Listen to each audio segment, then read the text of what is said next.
the frontier did not kill most of its victims with bullets.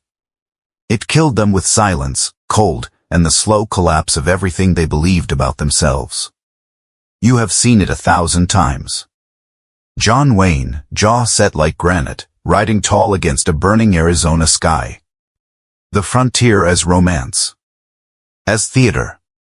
As a place where hard men made hard choices and emerged, somehow, cleaner for it. Hollywood lied to you. The American West smelled nothing like the silver screen.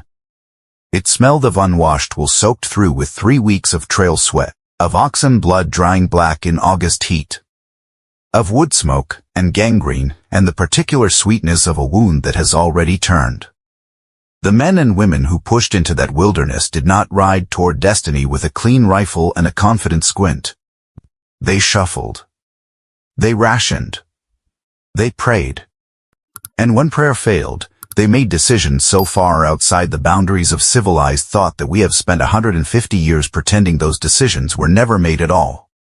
This is the history that happened anyway. 87 men, women, and children departed for California in 1846. They followed a shortcut, a route described in enthusiastic, irresponsible prose by a promoter named Lansford Hastings, who had never fully traveled the path he so confidently recommended. That shortcut cost them 3 irreplaceable weeks. By October, the Sierra Nevada had already made its decision.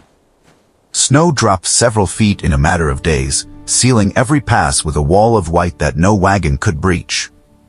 They made camp at a frozen lake near present-day Truckee, California. The lake would eventually carry the name of the very party it destroyed. Their oxen, already broken by the crossing of the Great Basin, died within days. The hides were boiled. The bones were cracked for marrow. And then there was nothing. An adult male in sub-freezing conditions requires upward of 3,000 calories to sustain basic body function. The Donner Party, within weeks, was consuming perhaps 300. The human body, deprived of sufficient calories, does not simply slow down. It begins to consume itself. Muscle. Protein. Structure.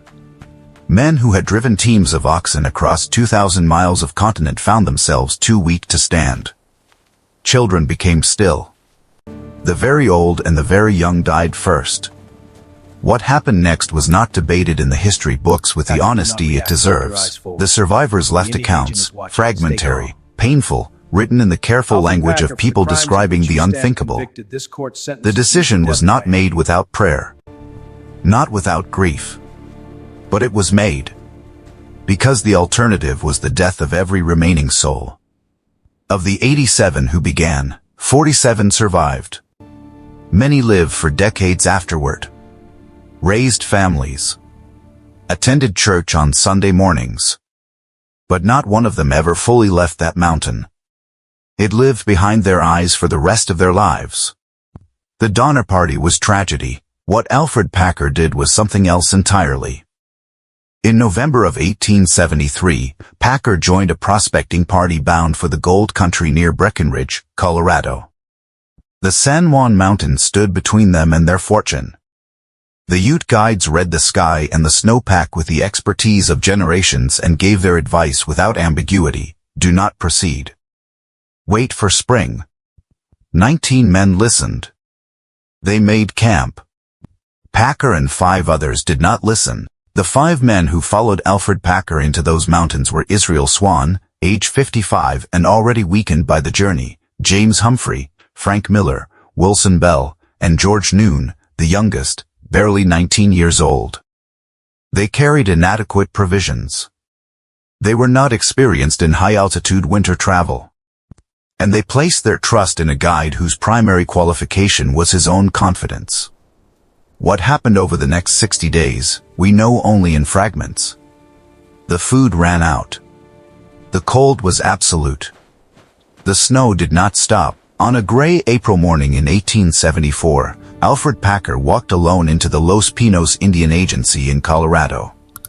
He was thin, but not with the skeletal devastation one would expect of a man 60 days starving at altitude.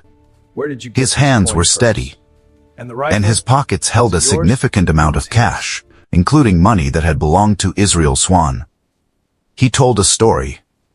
The story changed between tellings, not with the organic inconsistencies of traumatic memory, but with the structural failures of a fabrication losing its internal coherence under pressure. Under sustained questioning, he confessed to survival cannibalism following the deaths of his companions. He described the cutting of flesh, the roasting over a small fire, the boiling of bones. He delivered these details with a flatness that the men questioning him found more disturbing than the details themselves. But the story still did not hold.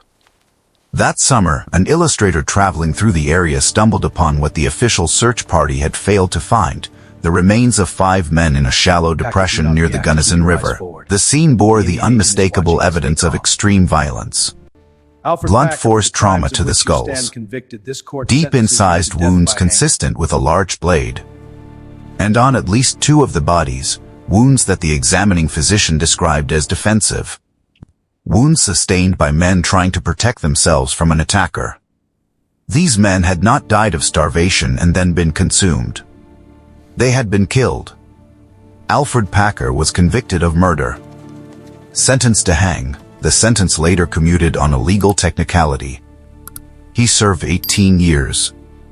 He was paroled in 1901. He died quietly in 1907. Whatever the full truth was, he kept it.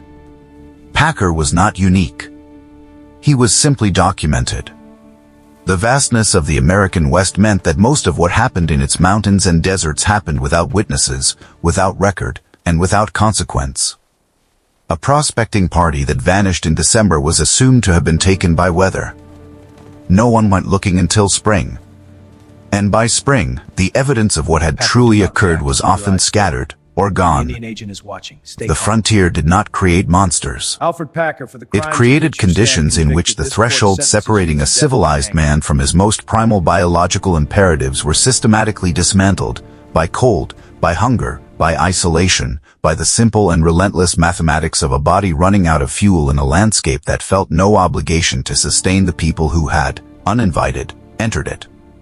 Trappers working the northern Rockies operated in isolation that is almost impossible to comprehend from the vantage of the modern world. A man might go 4, 5, 6 months without encountering another human being.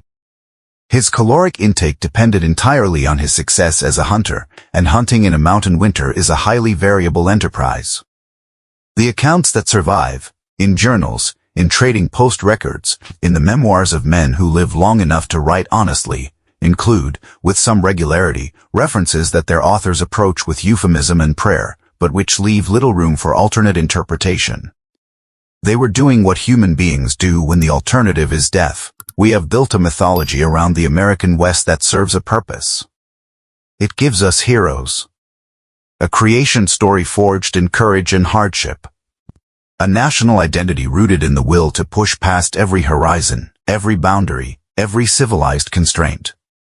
That mythology is not without its truths. But the full truth is harder. The full truth includes the 87 souls at Truckee Lake, and the 5 men in a Colorado clearing, and the 100 unnamed others whose fates the wilderness kept as its own private record. The men and women who crossed this continent were not superhuman. That is precisely what makes their story worth telling. They were ordinary people, frightened, underprepared, often betrayed by the very land they came to claim, placed inside conditions of extremity that revealed the full spectrum of what human beings are capable of. At one end of that spectrum, sacrifice, endurance, the fierce, irrational love of a mother feeding her children before herself. At the other end, something we have no comfortable word for. Something the dime novels never mentioned. Something the Western films never showed. Something that happened anyway. In the dark. In the cold. In the vast and indifferent silence of a land that did not care whether any of them lived or died. The frontier was real. And the frontier was this. They came looking for gold. For land. For a new life. What many of them found instead was the oldest truth there is, that survival is not a virtue. It is simply what remains when everything else has been taken away.